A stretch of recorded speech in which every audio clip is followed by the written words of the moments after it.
रघुरैया जानी लाहे रघुराई जानी लाहे रघुराई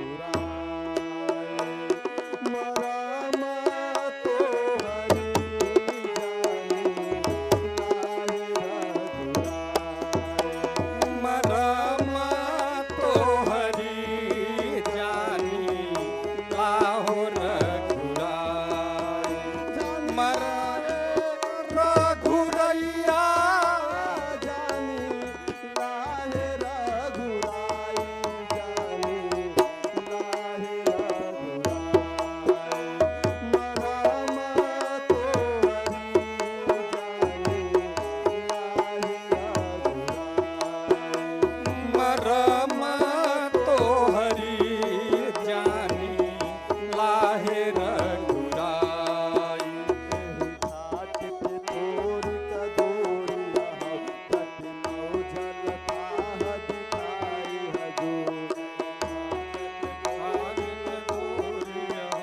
कटलो झलता दिखाई हजूर पग से पग दूर तरय तरनी धरनी धर का समझाई हजूर पग से पग दूर रहे तरनी धरती घर वरु मारी मोहि बिना पग धोई हो नाथन नाव चढ़ाई हजूर मारी मोहि बिना जग मोहि हो नाथ नाथ चढ़ाई तुलसी अवलंबन और कहूँ लड़का के ही भात जियाई हजूर तुलसी अवलंबन और कौलरिका के भात जियाई मरम तो हरि जानी लाहे रघुराई मरम तो हरि जानी लाहो रघुराई जानी लाहे रघुरैया जानी लाहे रघुराई जानी लाहे रघुराई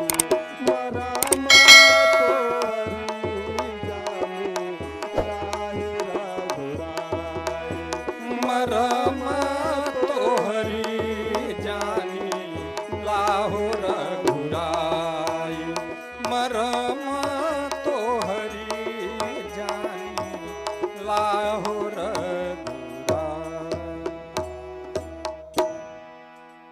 हे तात, आप मेरी बातों का विश्वास करो, ऐसा कुछ भी नहीं होगा। बताओ आपका संशय किस प्रकार दूर होगा? हे राम, मुझे आपकी बातों पर विश्वास नहीं हो रहा है। हे नाथ, आपकी बातों पर विश्वास न मुझको होता है, ऐसा ही कर विश्वास जगत अपने हित कांटा बोता है। उस पार तुम्हें जाना हो तो पूरा विश्वास दिलाओ तुम, निचरण कमल मेरे कर से पहले है ना धुलाओ तुम। हे नाथ, इस सेवक को जब इस प्रकार हो जाएगा, तत्काल नाव में बैठा कर उस पार तुम्हें पहुंचाएगा। इससे पहले मैं किसी तरह नैया न किनारे लाऊंगा, चाहे इस गंगा की धारा में हे नाथ शरीर गवाऊंगा। चाहे लक्ष्मण जी बाण मार मेरे शरीर को नष्ट करे, यदि पार उधर जाना हो तो पग धुलवाने का कष्ट करें। यदि मिट जाए आपका संशय इसी प्रकार, तो लो हम भी तैयार, लो यह चरण पखार। केवट के पाठ पर 100 रुपए का पुरस्कार आशीष उपाध्याय द्वारा, 100 रुपए का पुरस्कार पवन उपाध्याय द्वारा, 50 रुपए का पुरस्कार मणिकांत दुबे द्वारा, 50 रुपए का पुरस्कार आनंद चौबे के द्वारा और 50 रुपए का पुरस्कार आदित्य डॉक्टर के द्वारा प्राप्त हुआ है। आपको बहुत बहुत धन्यवाद। रामलीला कमेटी की तरफ से सभी लोगों का धन्यवाद। धोवत हम बा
आइए प्रभु।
उतरी ठाड़ भय सुरसरी रे ता सिय राम गुह लखन समेता केवट उतरी दंडवत कीन्हा प्रभु सकुचिए ही नहीं कछु दीन्हा पियहि की सिय जान निहारी मन मुदरी मन मुदित उतारी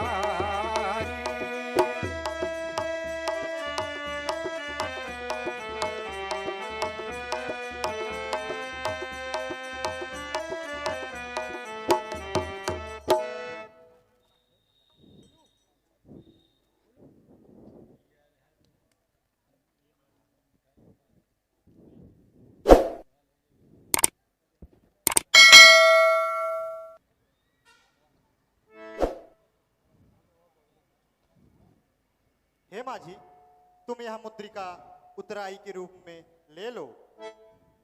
हे मित्र सुनो भाई, तुमने जो पार उतारा है, यह लो मुद्रिका उतराई, यह ईंधन यहाँ हमारा है। बेकार है हम भाई, यह तो बड़ी जटिल कहाती है।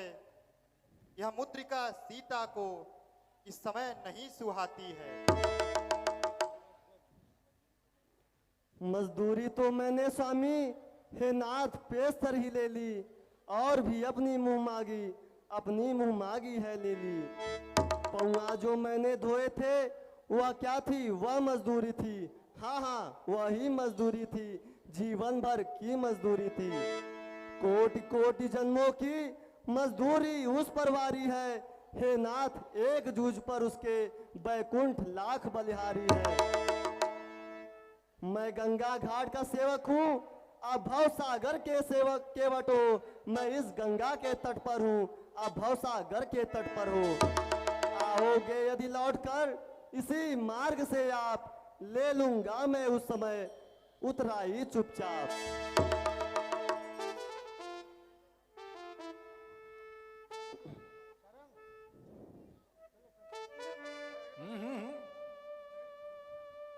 हे प्रभु, आज मैं धन्य हो गया।